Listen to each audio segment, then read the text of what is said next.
bienvenidos una semana más a nuestro Fórum Online y bueno, mi nombre es Sara Infantes, formo parte del equipo de comunicación de Experience Madrid y bueno, estoy encantada de estar esta tarde con vosotros y también con nuestro queridísimo Óscar Darrocha, que creo que ya está por aquí. Buenas tardes, Óscar. Puedes encender la cámara si quieres. Hola, ¿qué tal? Muy buenas tardes. Sí, se te oye. La verdad es que qué Tal. alegría verte, aunque sea a través de la pantalla del ordenador. Igualmente, porque las últimas veces habíamos estado con Mariano y me alegro mucho de verte. Y Sí, también, por supuesto, claro. eso es, eso es. Bueno, antes de nada me gustaría presentarte brevemente, aunque sé que seguro que esta tarde están todo tu club de fans apuntados y Alguno diciendo que otro hay estoy, por ahí, sí. seguro.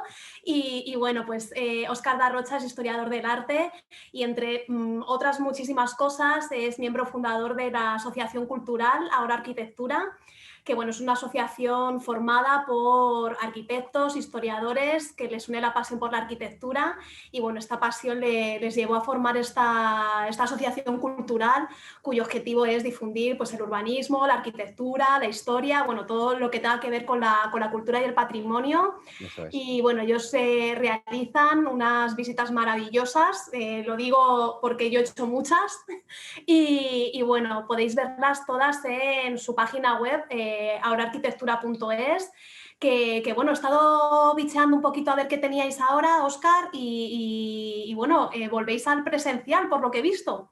Sí. Estamos ahora mismo ya simultaneando el formato Sí, online. Estamos haciendo muchas rutas online y con muy buena acogida, por cierto. Estamos muy contentos porque la qué gente bien, qué bien. está respondiendo fenomenal. Y ya desde la semana pasada estamos empezando con algunas presenciales. Ahora de interior, aunque hace buen tiempo, la verdad. Hemos hecho una visita al Museo Sí, Arqueológico. Tenemos otra porque hubo mucha gente y como hay limitación de aforo, hemos tenido que duplicar el grupo. uy, eso es una Y grandísima noticia. sí, y estamos pensando ya las cosas de primavera, volveremos al Capricho, Ay, porque ay, me un encanta esta clásico, visita, vamos, yo me es un apunto clásico, otra vez. es un clásico. Y muchas cosas que tenemos en mente porque la verdad que ya te digo que el formato online ha funcionado fenomenal, pero todos estamos ya con la fatiga pandémica y queremos salir un poco. Y Sí, vamos, bueno, estamos aunque como locos ya. sea con grupos reducidos y con poca gente y con mascarilla y todo eso, pero en el momento que después de Semana Santa vamos a programar bastantes cosas ya presenciales. Sí. Qué bien, qué maravilla. Bueno, decir también que ahora Arquitectura con nosotros lleva colaborando muchísimos años, haciendo visitas virtuales, pero en nuestro espacio físico de Gregorio Marañón. Y bueno, cuando empezamos con este nuevo formato virtual, pues como siempre respondieron de muy buena gana a nuestra llamada y llevan colaborando con nosotros desde casi el inicio de nuestro foro online. Y bueno, todos los meses nos ofrecen visitas virtuales maravillosas. Y bueno, hoy Óscar nos va a hablar de una visita que yo hice, pues de una ruta que yo hice, pues yo que sé, a lo mejor hace 3 años, Óscar, yo creo, aproximadamente, Por ahí, sí. que es el Madrid entre azulejos, la cerámica aplicada a la arquitectura. Y bueno, es un itinerario muy singular y estoy segurísima de que también lo vais a disfrutar muchísimo. Pues mira, Madrid entre Azulejos es una de nuestras rutas estrella, porque siempre que la sacamos presencial se llena. Sí, No la habíamos hecho todavía en online, o sea, es la primera vez que la hacemos online. No es lo mismo, como te puedes imaginar, bueno, no es lo mismo nunca, pero sí que es verdad que el formato online te permite otras cosas o enseñar algunos detalles y cosas que quizá allí en persona no se ven.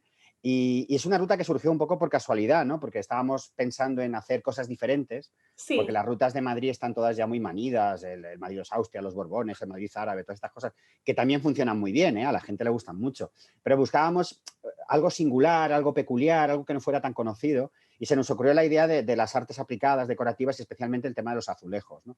Y como sabíamos que por el Retiro hay varios edificios donde hay cerámica aplicada, además edificios muy interesantes desde el punto de vista exclusivamente arquitectónico, pues nos planteamos hacer esta ruta para difundir este arte menor, arte decorativa, arte aplicada, arte industrial, llámala como quieras, sí, que realmente están por todas partes, pero la gente no se fija, porque hay eso periodos de la es, eso historia es. que la azulejería aplicada a la arquitectura desempeña un papel fundamental en la caracterización estilística de los edificios y, sin embargo, la gente pues, pasa por delante y no se da cuenta. Entonces, nuestra ruta pues, incluía un recorrido con explicaciones técnicas de los tipos de azulejería que hay, de las características de la pintura, y lo que vimos es que la gente la disfrutaba un montón. Y encima por el Retiro, imagínate, bueno, tú lo hiciste, Buah. tú lo sabes bien.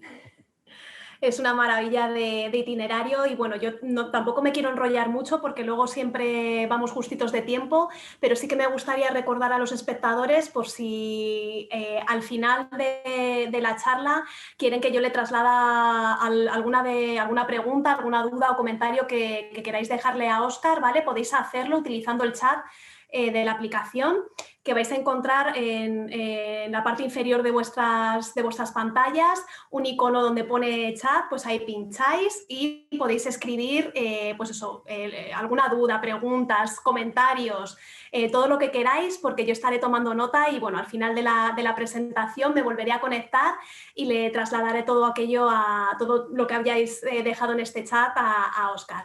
Así que nada, Óscar, te dejo con tu público y nada, a todos vosotros que disfrutéis muchísimo de esta ruta y nos vemos en unos minutos. Hasta ahora. Ahí, pues nada. Bueno, pues como acabo de comentaros, esta ruta surgió de una iniciativa que promovimos desde los compañeros de arquitectura y que ya habíamos planteado anteriormente cuando hacíamos las famosas rutas de la Semana de la Arquitectura con el Colegio de Arquitectos, en el que intentábamos profundizar y sobre todo difundir, porque nuestra labor principal es difundir el conocimiento del patrimonio arquitectónico entre el gran público. Yo siempre insisto, y lo digo muchas veces, pero es verdad, nosotros no nos dirigimos específicamente a especialistas, ¿no? Nos dirigimos al gran público, a que el público aprenda a valorar y apreciar, porque siempre hemos pensado que la mejor forma de preservar el patrimonio es conocerlo, ¿no?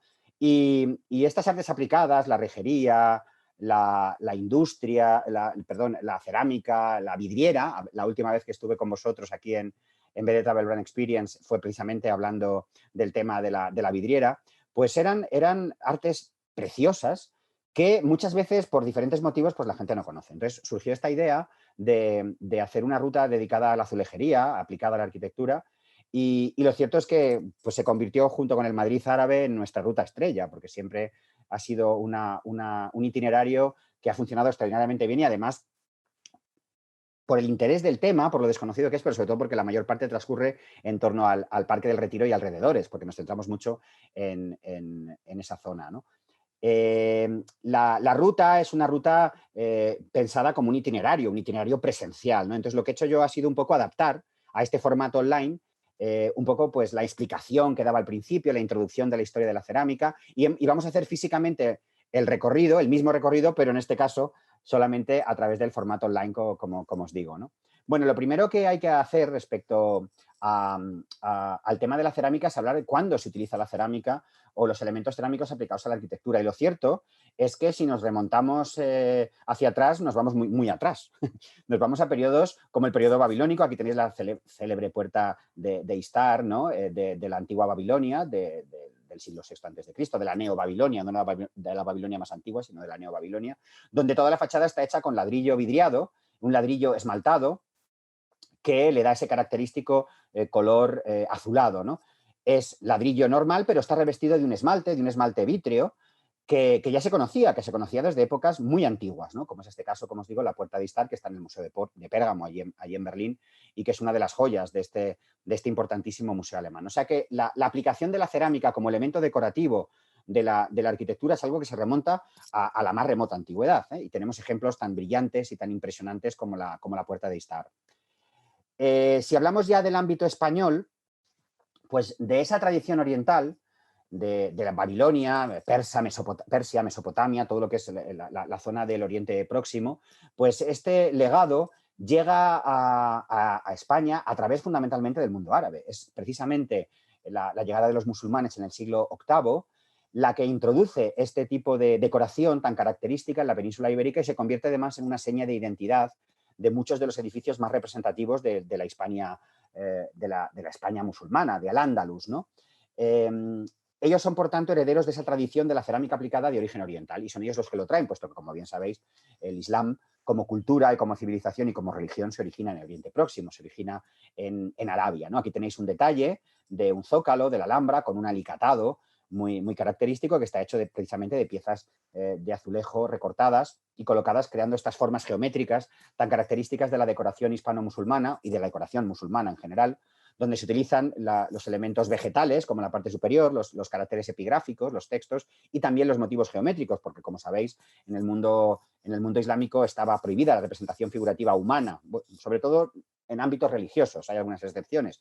Precisamente en la Alhambra, por cierto, hay alguna excepción a la representación figurativa, ¿no? Esta tradición que introducen los musulmanes en la península ibérica, en Al-Ándalus, en España, pues se mantiene bastante vigorosamente, podríamos decir, a través de un arte que es un híbrido muy especial entre el arte cristiano y el musulmán, que es precisamente el mudéjar, ¿no? Aquí tenéis un detalle de una de las famosas torres mudéjares de Teruel, en el que vemos estos azulejos verdes, combinados también en formas geométricas, incluso revistiendo las columnillas que veis por aquí arriba, y que hacen precisamente del arte mudéjar uno de los principales medios de difusión de la cerámica aplicada a la arquitectura. El mudéjar es particularmente interesante en el ámbito español porque se da exclusivamente en España. Es un híbrido entre la arquitectura o el arte cristiano y el musulmán, en el que se mezclan estos elementos y hace que se introduzcan pues, arcos de herradura, arcos polilobulados, el ladrillo como material constructivo y decorativo, que es quizá el rasgo más singular del arte mudéjar, pero también el tema de la cerámica aplicada, ¿no? Y esto hace que durante el periodo medieval, tanto en el ámbito musulmán como en el ámbito del mudéjar cristiano, tengamos la presencia del azulejo y de la cerámica aplicada a la arquitectura como un elemento distintivo y muy característico de estas formas de decorar estos edificios medievales. De la tradición mudéjar llega también y se extiende a bastantes elementos del ámbito de la arquitectura renacentista, ¿no? Aquí tenéis un zócalo también de azulejo pintado y policromado del Escorial. Estamos hablando ya, por tanto, de la segunda mitad del siglo XVI, de este gran monumento que es la obra más importante del Renacimiento español, construido por Felipe II, pues allí en los zócalos del Palacio de los Austrias, del Palacio de los Habsburgo, el que manda hacer el rey Felipe II, como os digo, pues hay unos zócalos de azulejos que son muy representativos, por cierto, de la arquitectura renacentista española y que precisamente se van a utilizar en un gran número de edificios a lo largo del tiempo. Esta tradición de la azulejería pervive en el ámbito español, pero empieza a decaer a partir del barroco y sobre todo durante el periodo neoclásico, ¿no?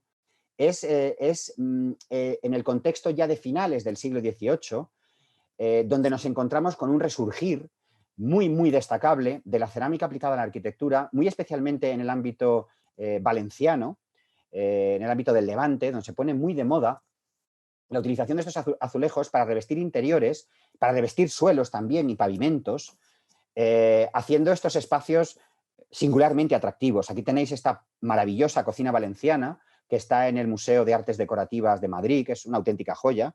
Si no conocéis el Museo de Artes Decorativas, os lo recomiendo porque es una maravilla. Es un recorrido precioso por la evolución de los diferentes estilos decorativos, mobiliario, artes aplicadas y demás. Y se trajo de Valencia porque se iba a demoler esta cocina que está toda revestida de azulejos en los que se representa una merienda.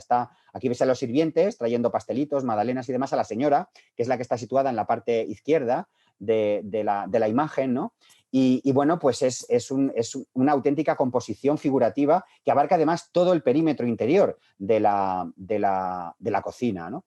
Están sirviendo pastelitos para chocolate. Yo siempre que voy me muero de envidia porque a mí me encanta el chocolate y entonces siempre veo los pastelitos por allí y digo, pues aquí te sientas, un chocolatito estaría estupendamente. Una auténtica joya, la cocina valenciana, ¿no? Ese ámbito, en la azulejería, alcanza un desarrollo extraordinario. Y no solamente se utiliza para revestimientos interiores de paredes, también en pavimentos de azulejo policromado, lo cual es algo bastante singular. Hay algún ejemplo muy interesante, por ejemplo, en el Jardín del Capricho, en el Palacio del Capricho hay un suelo de azulejo policromado, aunque este ya es un poquito posterior, es del siglo XIX.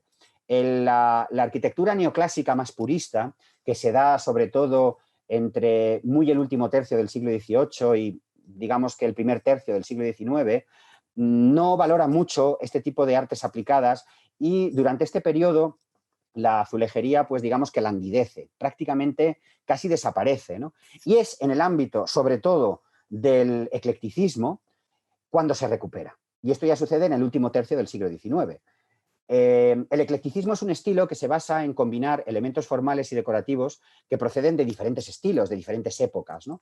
Y en ese contexto, arquitectos como Ricardo Velázquez Bosco, del que vamos a hablar mucho hoy, en la charla de hoy, porque es un personaje especialmente relevante, le encantaba aplicar la cerámica en sus edificios, pues es uno de los que quizá protagoniza y uno de los primeros que generaliza el uso de la cerámica en la decoración arquitectónica en el exterior de los edificios, ¿no? Aquí tenéis este panel de la Escuela de Minas en la calle Río Rosas, aquí en Madrid, que es un espectáculo, un despliegue extraordinario bueno, son alegorías relacionadas con la minería, con la industria y demás, hasta en los dioses, que es una apoteosis espléndida de la cerámica, de la azulejería pintada, realizada además por el taller de Daniel Zuloaga, que es uno de los más importantes ceramistas españoles, especializado precisamente en la decoración de cerámica aplicada a la arquitectura. Hablaremos un poquito de Zuloaga, hablaremos también de su taller, de su museo, pero os adelanto que Zuloaga y Ruiz de Luna, el famoso ceramista talaverano en Toledo, es el que prácticamente acaparan toda la producción y toda la realización de obras de cerámica aplicada a la arquitectura durante este periodo, que abarca sobre todo el periodo ecléctico, que es un estilo que valora mucho las artes aplicadas por ese sincretismo, esa idea de mezclar, y luego también el modernismo y todas estas corrientes de principios del siglo XX. Ya con el movimiento moderno, con el funcionalismo, la decoración es rechazada, se considera innecesaria y desaparece. Pero este periodo que va desde finales del siglo XIX hasta las primeras décadas del XX, hasta el regionalismo, sobre todo, es un periodo dorado de la cerámica aplicada y prácticamente todos los edificios de cierta relevancia suelen tener cerámica o bien en las fachadas o bien en los interiores o en los zócalos o los portales, ¿no? Por ejemplo, en la Gran Vía, el primer tramo de la Gran Vía, prácticamente la mayoría de los edificios tienen cerámica aplicada, tanto dentro como fuera, ¿no? Bueno, antes de entrar a hacer el recorrido, yo recuerdo que siempre hacíamos en la ruta presencial, siempre se explicaba un poco cuáles eran las técnicas y cuáles eran los tipos o clasificación de la azulejería policromada y ornamental en los edificios en función de cuáles eran los procedimientos técnicos y cuáles eran las formas de los diferentes piezas, ¿no? Esta introducción era muy interesante porque luego allí podíamos in situ tocar los azulejos y decir, pues esto es cuerda seca, esto es no sé qué, esto es pintado. Y yo recuerdo que a la gente se lo pasaba estupendamente bien pudiendo toquetear todo aquello, te ponías los dedos negros, eso también lo recuerdo, salíamos todos con los dedos negros, pero era muy interesante. Aquí no podemos tocar porque si tocáis la pantalla no vais a apreciar la singularidad de las técnicas, pero bueno, voy a intentar explicarlo de la mejor manera posible, de la manera más sencilla, para que entendáis. Podemos clasificar la azulejería ornamental, la cerámica aplicada a la arquitectura, en función de la técnica y en función de la forma de las piezas, ¿no? En función de la técnica tenemos tres técnicas principales y en función de la forma tenemos otras tres. En función de la técnica, la más antigua en bastantes aspectos y una de las que genera además las piezas más singulares y más atractivas es lo que se denomina cuerda seca. La cuerda seca es una técnica en relieve, realmente cuando tocas el azulejo tiene un relieve, mediante la cual el perímetro, lo que es el contorno negro, está hecho con una incisión que se rellena de un material, bueno, determinados tipos de óxidos, manganeso y otras cosas, no viene al caso de explicarlo ahora, que sirve de barrera para las zonas esmaltadas de color. Tener en cuenta que esto es un arte del fuego. Tenéis que tener en cuenta que estos azulejos se pintan y luego se meten en el fuego, se cuecen para que se vitrifique el esmalte, ¿no?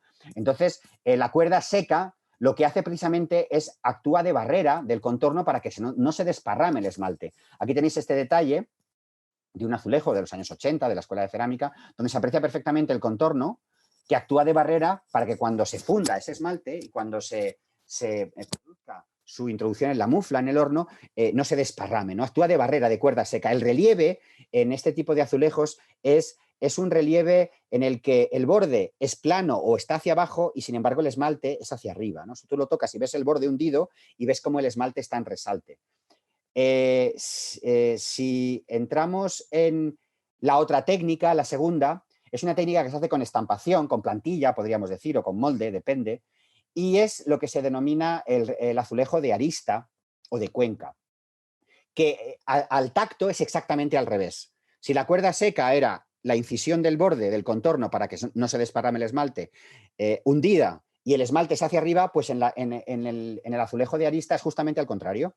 Como está hecho por estampación, por molde, lo que tenemos es el borde levantado y el esmalte, las zonas de color hundidos. Digamos que si tocáramos estos perfiles, veríamos que la delimitación de los contornos está hacia arriba y, sin embargo, la parte interior del esmalte, este esmalte de reflejo metálico y azul que estáis viendo aquí, estaría hacia abajo. Es justamente al revés, ¿eh? Y luego está la tercera técnica, que es esta que tenéis aquí, que es el azulejo pintado. ¿Cuál es la diferencia? Que es liso.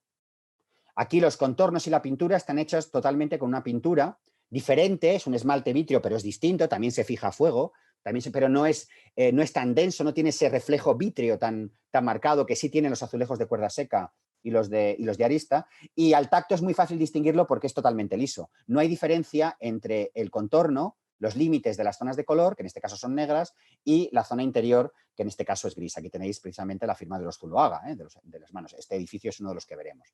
Así que cuerda seca, arista y azulejo pintado, ¿no? El de cuerda seca es el relieve hacia arriba de la pintura con el borde rehundido. La arista es al revés, el reborde está hacia arriba y la cuenca está hacia abajo, y el azulejo pintado es completamente liso. Normalmente los motivos decorativos más complejos se hacen pintados, porque es mucho más fácil pintar, o a la cuerda seca, pero la cuerda seca es costosa y es complicada. Pero cuando tienes un elemento seriado, un adorno, una cenefa, un escudo, suele hacerse con molde, con estampación. Eso es bastante fácil de distinguir en paneles que son mixtos, que tienen la parte central pintada, porque es donde están las alegorías y demás, y sin embargo los bordes están hechos totalmente con azulejo de arista, ¿no? Hecho con molde o con plantilla, ¿no? Si hablamos de la forma, hemos hablado de las técnicas, de las 3 técnicas, si hablamos de la forma, tenemos que hablar también de 3 tipos. El azulejo regular, rectangular o cuadrado normalmente, que tiene un tamaño regular y que se repite en todo el panel, es azulejería propiamente dicho, que son, por ejemplo, este detalle que estáis viendo aquí, con estos animales fantásticos de uno de los edificios que vamos a ver más adelante, ¿no? Aquí todas las piezas son del mismo tamaño. Si están las piezas cortadas en distintas formas geométricas combinadas, como estáis viendo aquí, con estas formas triangulares, cuadradas, alargadas, romboidales, trapezoidales, o no digamos aquí, en estas lacerías islámicas que estáis viendo, que se combinan de forma geométrica, estas piezas, estamos hablando propiamente de alicatado, que viene de alicatar, que es cortar. O sea, realmente, cuando alicatamos nuestro baño, no lo estamos haciendo, estamos poniendo azulejos, ¿no? Porque alicatar implicaría combinar de formas distintas piezas geométricas. Precisamente, alicatar viene de alicate, que es cortar en árabe, y de ahí viene la pieza que también se llama alicate, que sirve precisamente para eso, para cortar, ¿no?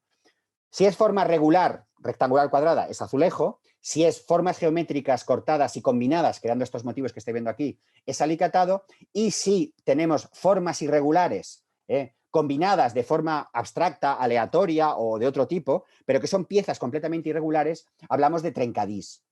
De trencat, por cierto, en catalán, que es precisamente romper, ¿no?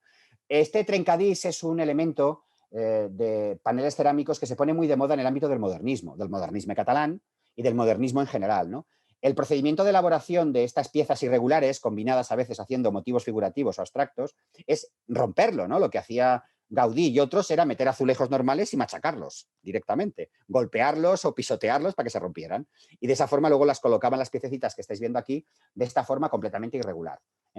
El trencadís es, como os digo, una técnica y un formato de azulejos muy típico del modernismo. En Madrid hay algún ejemplo bastante curioso y muy poco conocido, y a mí siempre me gusta traerlo a colación para que veáis. No es habitual ver trencadís en Madrid, hay muy poco, ¿no? Pero en la calle General Palanca, en la zona de Delicias, cerca de la estación de Atocha, o mejor, cerca de la estación de Delicias, que está más cerca, bueno, pues tenéis este edificio construido en los años 20, con mucha influencia del modernismo catalán, y que tiene todos estos paneles de trencadís, de piezas irregulares, combinadas, haciendo estos motivos entre geométricos y florales tan característicos. Es un edificio realmente singular, es uno de los edificios madrileños más influidos por el modernismo catalán.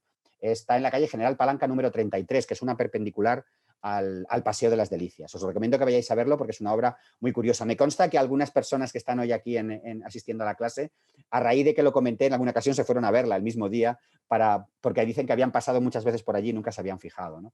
Bueno, os he traído este ejemplo. Así que 3 técnicas: cuerda seca, arista y pintado, y 3 formas: azulejería, alicatado y trencadís.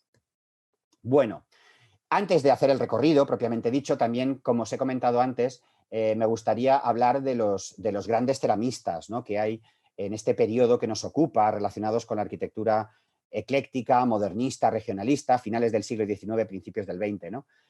Hablando de cerámica aplicada a la arquitectura, aunque también hacen otro tipo de obras, ¿no? Uno de los más importantes es Juan Ruiz de Luna, que tenía un taller y todavía existe la firma en Talavera de la Reina, donde hay un museo, por cierto, precioso. Os recomiendo que vayáis a Talavera de la Reina, que es una gran desconocida, no solamente por el Museo Ruiz de Luna, que es fantástico, sino por la propia ciudad, el recinto amurallado, las iglesias y demás. Una visita muy recomendable, eso sí, antes de junio, porque allí entre junio y septiembre no se puede ir, va a hacer un calor tremendo, pero si es en mayo, por ejemplo, sería una visita, si nos dejan, estupenda poder ir a ver el Museo Ruiz de Luna, que es una auténtica maravilla. Me consta también que hay muchos de vosotros que habéis estado conmigo en alguna excursión que hicimos hace ya, en la época prepandemia, ya ni me acuerdo, parece que fue ayer y parece que fue en otra vida, según lo mires, ¿no? Bueno, pues Ruiz de Luna es uno de los grandes ceramistas. En Madrid hay mucha obra de Ruiz de Luna. Aquí tenéis detalles del museo. El museo está en una iglesia desacralizada y ahí tenéis una pieza de la colección del museo, que son fantásticas. La verdad que las piezas de Ruiz de Luna son estupendas. Y en Madrid es muy conocido porque tiene las placas. Los herederos de Ruiz de Luna son los que han hecho las placas históricas de las calles de Madrid. Aquí os he traído un tema muy español, la calle de la Montera, con una montera, claro. Aquí lo tenéis y no sé si se aprecia en la imagen, aquí abajo pues está la firma del taller Ruiz de Luna, que es al que han encargado los herederos, sucesores de este taller histórico, que es los que hacen estas placas de las calles con azulejería policromada pintada. Están hechos todos con azulejos pintados. Y el otro gran taller, que es probablemente desde el punto de vista artístico el más reconocido, ¿no?, con muchos premios en exposiciones nacionales y demás, es el taller de Ruiz de Luna, de Daniel Zuloaga, que es sobrino del pintor Ignacio Zuloaga. Aquí tenéis un panel con, bueno, un aire un poco simbolista, modernista, ¿no? Ellos tenían el taller en Segovia.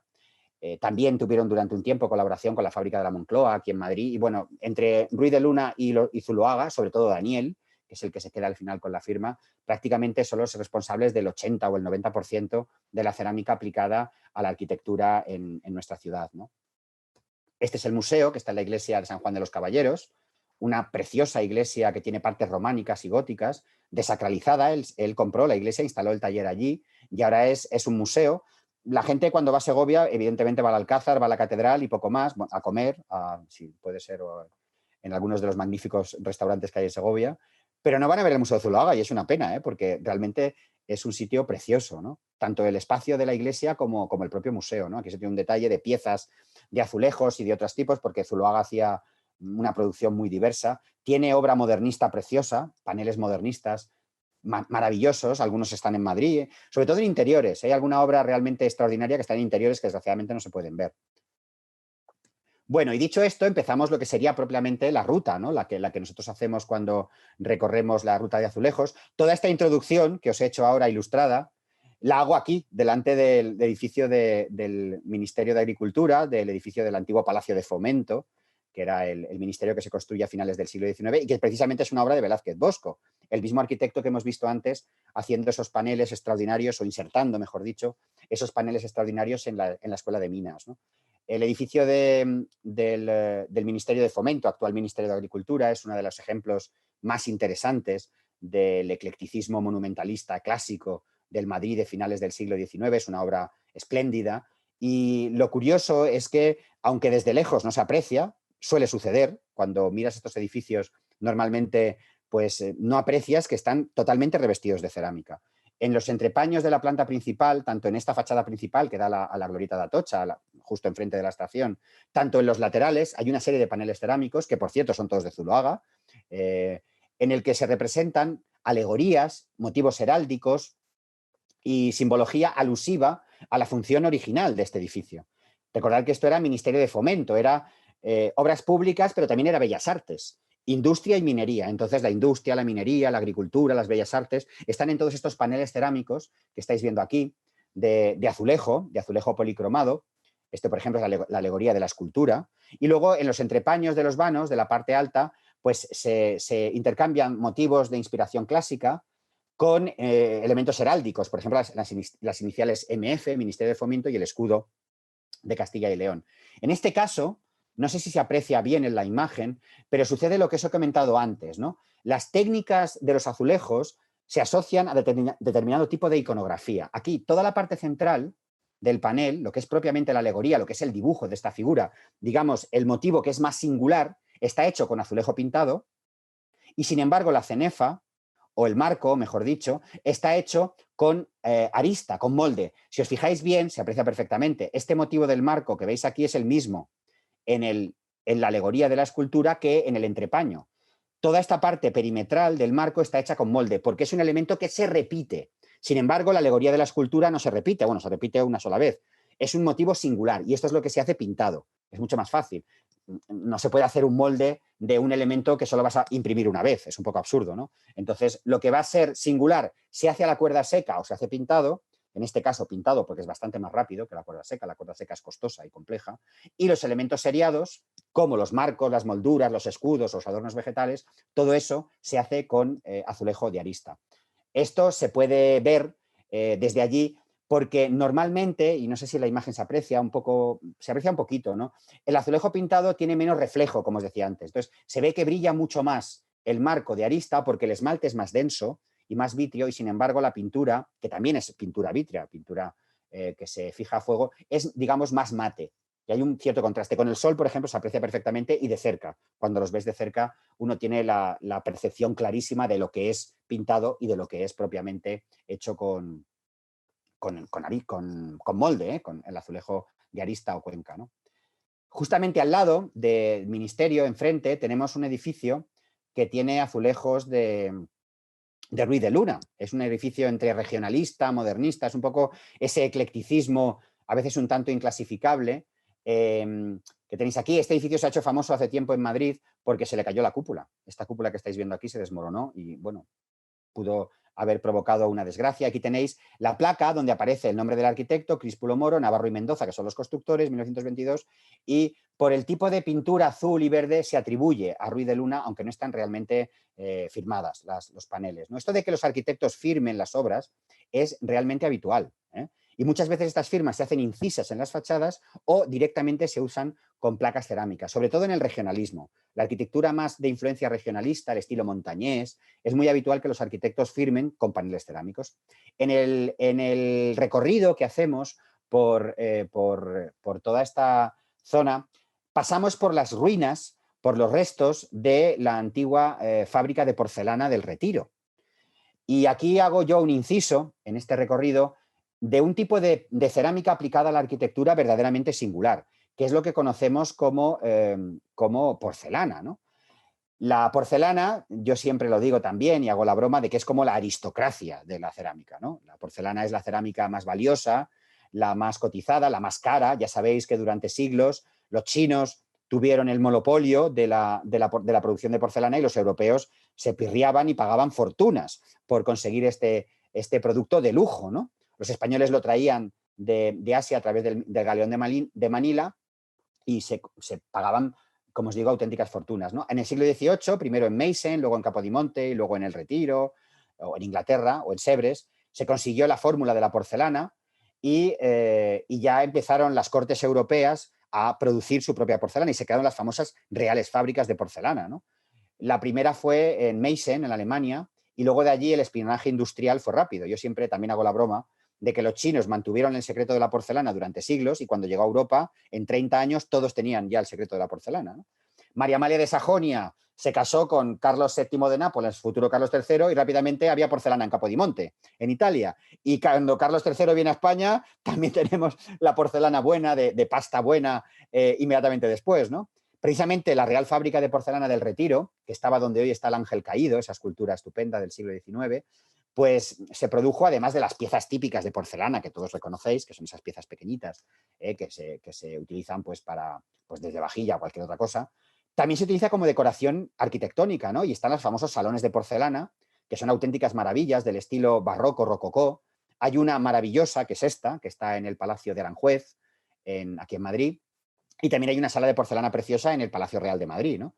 Estas son piezas cerámicas hechas en la Real Fábrica de Porcelana del Retiro, lo que se llama la fábrica de la China, precisamente porque la porcelana tradicionalmente venía de China, y son piezas que se atornillan a un soporte, a un bastidor de madera, ¿no? Entonces, al hablar de cerámica aplicada a la arquitectura, aunque no lo podemos ver, esta pieza in situ, sino los restos de la fábrica, pues sí que me gusta hablar de la importancia que tiene la porcelana, ¿no? Como elemento de decoración arquitectónica muy específico en este periodo, sobre todo la segunda mitad del siglo XVIII, principios del XIX. Ahí tenéis, justamente, donde estaba la Real Fábrica, la fábrica de la China, es la plaza donde hoy está la escultura del Ángel Caído, este es el estanque del Retiro con el embarcadero antiguo, esta zona que estáis viendo aquí, y actualmente lo que se conservan pues son los restos en la zona del Huerto del Francés, que se llama porque es donde estuvieron acampadas las tropas napoleónicas cuando tomaron Madrid, en la zona del Parque del Retiro, se conservan las norias de abastecimiento de agua de la Real Fábrica, ¿no? Y ahí hay un panel, hay unos dibujos y demás. La Fábrica del Retiro funciona muy poco porque se funda a finales del siglo XVIII y desaparece con la Guerra de la Independencia. Entonces, las piezas de porcelana de la Fábrica del Retiro son muy codiciadas a nivel nacional e internacional porque hay muy pocas. Era una arcilla de muchísima calidad, que venía de Arganda, por cierto. Lo suelo comentar muchas veces. El caolín con el que se hacían las piezas del Retiro, en una buena parte venía de las canteras de Arganda, aquí también en la provincia de Madrid. Nuestra ruta sigue avanzando por el Parque del Retiro. Ya os digo que es una ruta extraordinariamente agradable porque normalmente las hacemos en días muy, muy, muy tranquilos y con buen tiempo. Esto es una gozada, claro, pasear por el Retiro, ¿no? Y nos detenemos en dos edificios fundamentales del parque, quizá dos de las obras de arquitectura más singulares que hay en el recinto del Parque del Retiro, que son el Palacio de Cristal y el Palacio de Velázquez, que ambos son obras de Velázquez Bosco, y que ambos tienen una importantísima decoración cerámica, ¿no? En el caso del Palacio de Cristal, que tenéis aquí, pues la gente se sorprende diciendo, pero ¿tiene decoración cerámica? Pues sí, tiene decoración cerámica. De hecho, todo lo que no es hierro y cristal, y menos el pórtico, todo está revestido de decoración cerámica. Es una cosa que la gente no se fija, es algo que no se aprecia estando allí. Lo primero que tengo que decir es que esta obra de Velázquez Bosco, de Alberto del Palacio, es una de las obras maestras de la arquitectura del hierro en España. Es un edificio precioso, es una auténtica maravilla. Se construyó como invernadero, como invernáculo, para plantas exóticas en la exposición hispano-filipina del año 1887, y hoy es uno de los lugares más románticos y más encantadores del parque, ¿no? Toda la zona inferior del zócalo y toda la zona de las enjutas de los arcos están decoradas con paneles cerámicos también de la firma de Zuloaga. Aquí los tenéis en el friso, en la parte, perdón, en el zócalo, en la parte inferior, y luego las enjutas de los arcos y la rosca de los arcos también, ¿no? Son motivos de animales y animales fantásticos. Es azulejería pintada en todos los casos, excepto las piezas repetidas de la rosca de los arcos, que son azulejo de arista. Ahí se aprecia muy bien. ¿Por qué se aplica la cerámica a un edificio como este? Mucha gente lo pregunta cuando hacemos las rutas. Bueno, pues se aplica básicamente porque en aquel momento el hierro era un material que, aunque se usaba en la arquitectura porque tenía unas magníficas posibilidades estructurales y espaciales, el hierro había que dignificarlo decorativamente. Las columnas de hierro se convertían en columnas con basa, fuste y capitel, y muchos edificios de hierro se les decoraba con elementos artísticos. Y en este caso la cerámica desempeña un papel para revalorizar artísticamente el edificio, ofreciendo esa imagen además polícroma, ¿no? Porque el edificio de hierro y cristales solo tiene la transparencia y cómo esté pintada la columna de hierro, ¿no?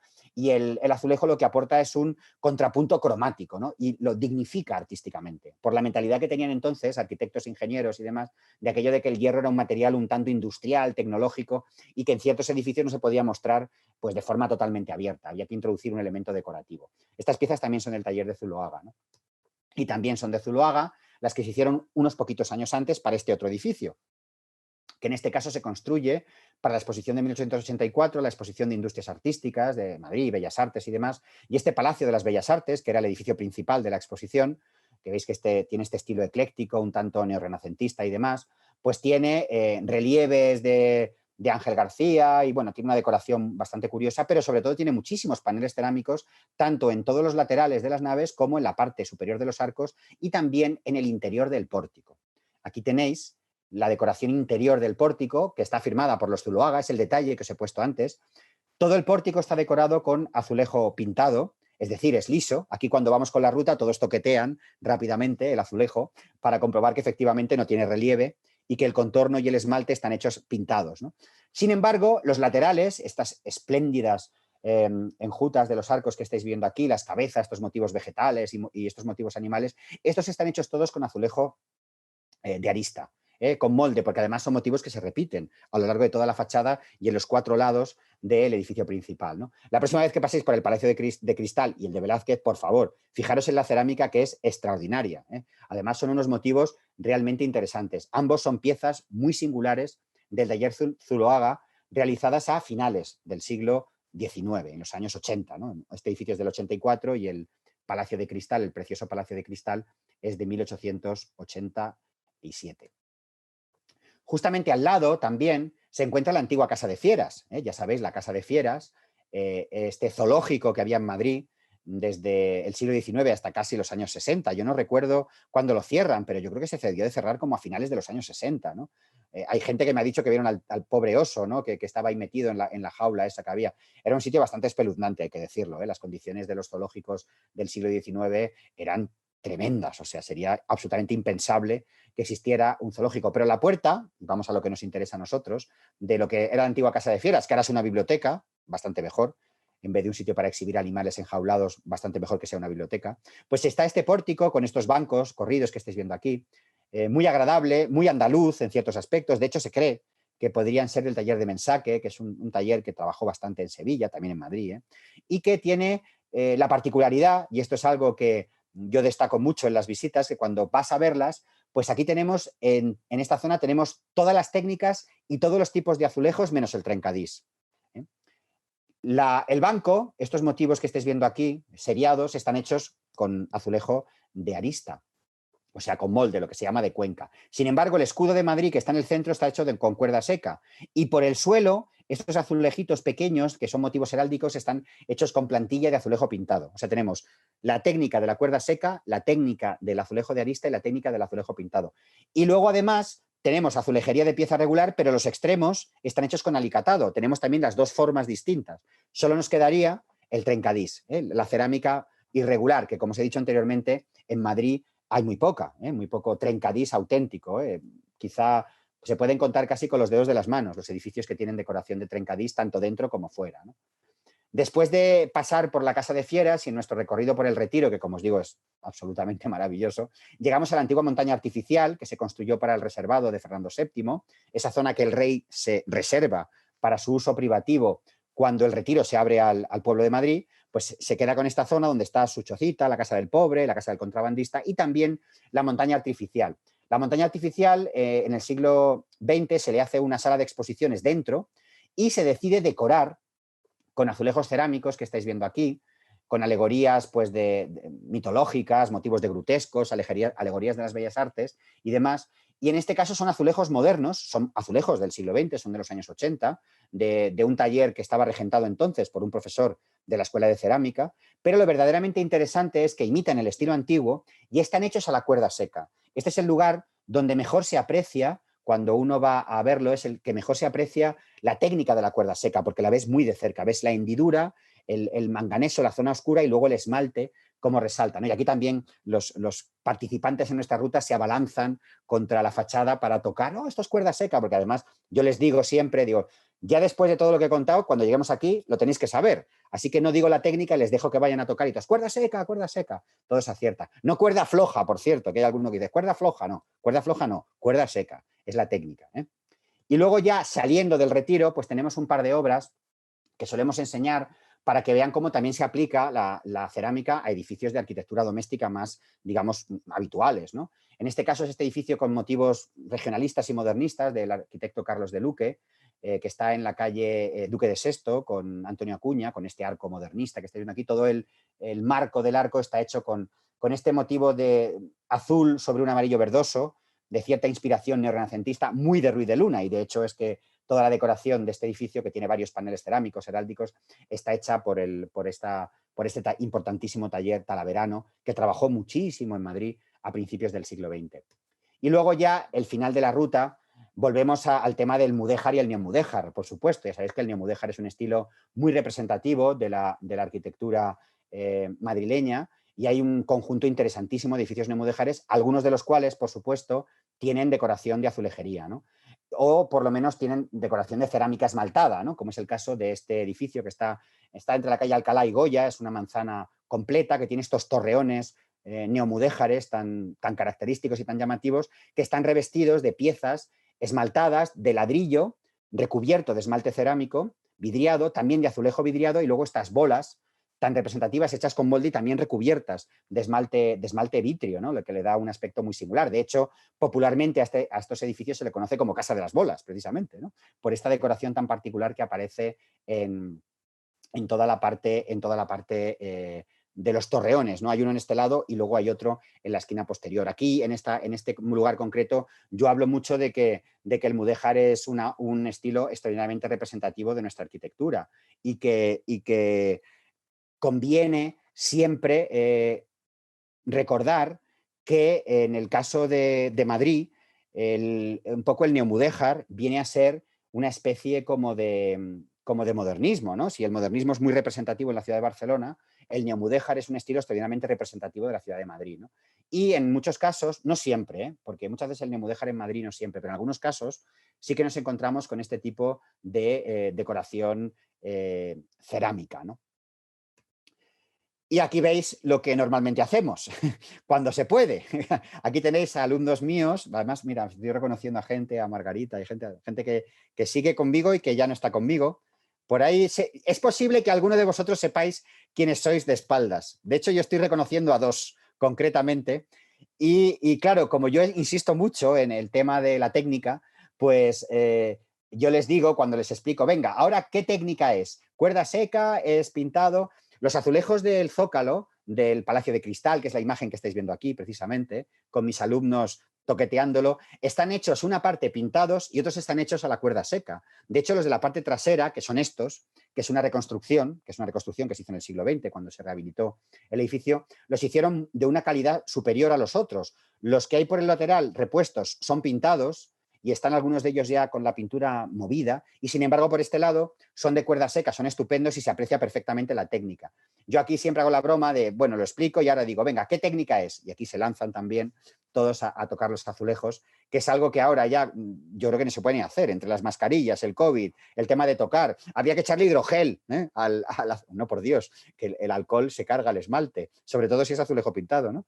Pero bueno, no sé si estas imágenes se van a poder repetir. Yo, desde luego, la he traído por eso, ¿no? Porque me recuerda a tiempos mejores, me recuerda el momento en el que podíamos hacer una vida totalmente normal, ¿no? Ya os digo que uno piensa en qué está pasando y dice, bueno, parece que fue ayer, ¿no? Cuando hacíamos esta ruta, sí, pero casi parece que fue en otra vida, ¿no? Y algún día se podrá, ¿no? Nuestra idea es recuperar y retomar las rutas presenciales con gente, con grupos reducidos, con menos personas, y desde luego también, además de la visita al Capricho, que eso ya os digo que la haremos con toda seguridad, pues otra de las que haremos también, porque la gente nos la pide, es en primavera darnos un paseíto por el Retiro para recordar nuestra ruta de azulejos, que además me consta que muchos de vosotros, como lo habéis hecho conmigo, habréis tenido un momento de recuerdo y de disfrute de todo esto. Creo que esta imagen es muy reveladora de lo que es la ruta, de lo que es precisamente la importancia de la cerámica aplicada a la arquitectura y también es un recuerdo un tanto nostálgico de lo que desgraciadamente ya no podemos hacer, aunque todos esperamos, y yo creo que será así, que lo podremos hacer dentro de poco tiempo, Dios lo quiera, ¿no? Bueno, pues por lo que a mí respecta, muchísimas gracias. Aquí no nos podemos extender un montón porque ya sé que tenéis una limitación de tiempo. Si por mí fuera, ya sabes, yo soy de charlas largas. Simplemente daros las gracias a todos porque sé que estas rutas además las disfrutáis mucho. Si tenéis interés por lo que es la asociación, por lo que hacemos, entrar en nuestra página web, mandarnos un correo.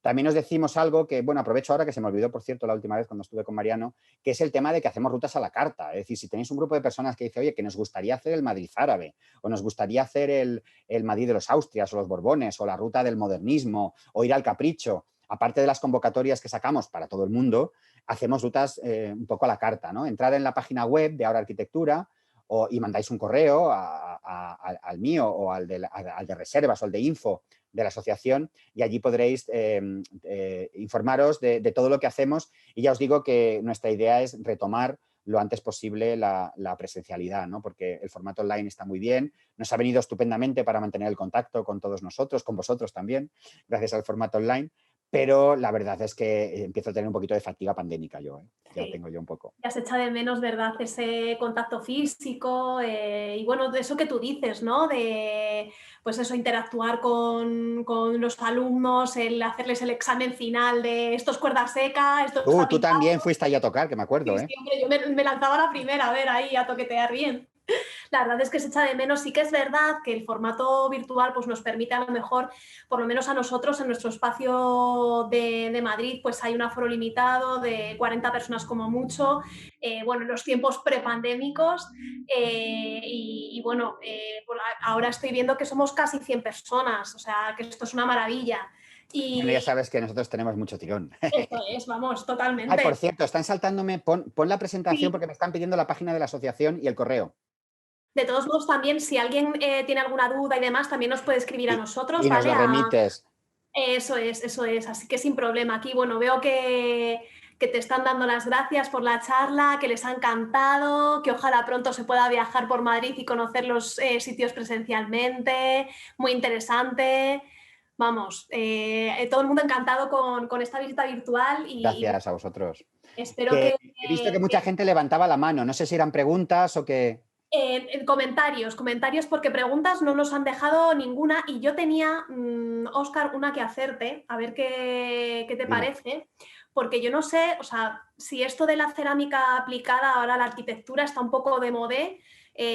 Yo qué sé, a ver, uno de nuestros arquitectos más polémicos, ¿no? Calatrava, que utiliza el trencadís, pero yo no sé si aparte de él, ¿cómo ves este tema en la actualidad? A ver, la cerámica tiene, como yo he comentado en la charla, tiene una época dorada, hablando de arquitectura reciente, no yéndonos Sí, más sí, atrás, sí. ¿no? Es todo el periodo historicista, eclecticista, modernista, regionalista, que va desde como de los años 70, 80 hasta 1920 y tantos, ¿no? Pero luego ya, en el Art Deco también hay alguna cosita. Pero luego el racionalismo puro, el movimiento moderno, lo que llamamos arquitectura funcionalista y demás, aborrece la decoración. Entonces todo esto desaparece. Y es en el ámbito de la posmodernidad, en el ámbito un poco... Espera, que se me ha caído el micrófono y ya no me oís. Sí, sí, En el ámbito un poquito de la posmodernidad, es cuando se recupera. Y precisamente Calatrava, que trabaja desde el siglo XX hasta ahora, pues recupera muchos elementos le gusta mucho, por una parte, la incorporación de elementos autóctonos muy representativos, aunque su arquitectura es muy personal y a veces es muy internacional, pero al mismo tiempo siempre le gusta incorporar elementos y en el caso del trencadís, que está muy presente por en ejemplo, su arquitectura. en Valencia, ¿no? Hay muchísima cerámica, es una tradición enorme. De hecho, estos talleres que yo he puesto antes del siglo XVIII, la mayoría eran valencianos, hay mucha tradición. Y él la incorpora por eso. ¿Cuál es el problema de las grandes superficies de elementos cerámicos incorporados a un edificio? Pues que tienen que estar muy bien puestos. Ya. Si tú revistes una superficie que se expone a la lluvia, a la intemperie, ten en cuenta que el trencadís son piezas irregulares con un montón de juntas. O sea, la impermeabilización inferior tiene que estar impecablemente bien hecha, ¿no? Entonces, claro, es precioso, revestir una cúpula de trencadís o de azulejo es precioso, pero si no está bien y si no se mantiene bien, que esa es otra, porque no solamente es que esté bien hecha desde el principio, sino que el mantenimiento es especial, al final te da problemas porque tiene un montón de juntas y esas son zonas en las que la lluvia penetra. Mira, te comento una curiosidad. Todos conocéis la capilla del cementerio de la Almudena, esa capilla modernista maravillosa que tenemos aquí en Madrid. Ahora mismo, cuando tú la ves, ves que la cúpula central es un revestimiento de una especie de capa impermeabilizante gris, feísima. Originalmente era una cúpula policromada llena de colores, con Fíjate. unos trazos estrellados y geométricos. ¿Pero qué pasó? Que toda esa impermeabilización no funcionó bien y las juntas de la cerámica se fueron penetrando el agua y tuvieron que cambiarla. Y entonces le han puesto un envoltorio horrible. Pero si ya de por sí el edificio es bastante singular, la capilla del cementerio, imagínate revestida de una cúpula policromada que brillaba con el sol en múltiples colores, ¿no? Es Pues este es un maravilloso. problema. Algo parecido es lo que le pasa a Santiago Calatrava también. Sí, el pobre que tiene, vamos, está rodeado de polémicas siempre en, en todas sus obras. Sí. Pues bueno, aquí bueno, siguen diciendo comentarios, Óscar, de que qué interesante todo. Eh, a ver, me ha encantado, pero me gustaría hacer algún recorrido contigo. Estaba preguntando en el mail, pero ya tomé nota. Vale, genial, perfecto. Pues esta pregunta era de Rosa Villar. De todos modos, Rosa, puedes ponerte también en contacto con nosotros si tienes alguna pregunta Claro. que os derivamos a Óscar y a la web de Ahora Arquitectura. Y nada, Óscar, muchísimas gracias como siempre, Gracias. súper interesante. El próximo mes volveremos a estar con vosotros. Sí, sí, tenemos una ruta además muy interesante. Aprovecho ahora para decirlo, no sé si estamos fuera de tiempo o no, si puedo comentarlo. Nada, un minutito y Vale, pues mirar, estamos ahora colaborando con esto de la pandemia, además de con nuestros amigos de BD Travel, que ya son casi de la familia prácticamente, pues estamos ayudando a centros de formación que están formando a guías turísticos, a lo que es informador turístico, esa titulación. Entonces, con el tema de la pandemia se habían quedado sin prácticas y bueno, nos llamaron para colaborar y tenemos a gente estupenda que ha colaborado con nosotros preparando rutas online también, sí, ¿no? Entonces, algunas de hecho, estas hecho alguna personas... con luz. Luz, por ejemplo, efectivamente, hicimos con Luz alguna. Bueno, pues ahora otro alumno de la misma promoción de Luz va a venir para hablarnos del tema de Complutum, que es una maravilla, ¿eh? La ciudad romana de Complutum, además es una persona que se ha preparado una investigación estupenda y que seguro que os va a encantar. Así que, bueno, en lo que podemos ayudar a todo el mundo, pues ayudamos ahí un poco, porque, claro, esta gente se quedó sin posibilidad de hacer sus prácticas. Si no tenían título, si no hacían prácticas. Y, bueno, como teníamos esta oportunidad del tema online, pues dijimos, bueno, vamos a colaborar con ellos. Así que lo que vamos a hacer lo siguiente es una ruta virtual por Complutum en versión reducida, porque la ruta que hicimos con nosotros eran 2 horas.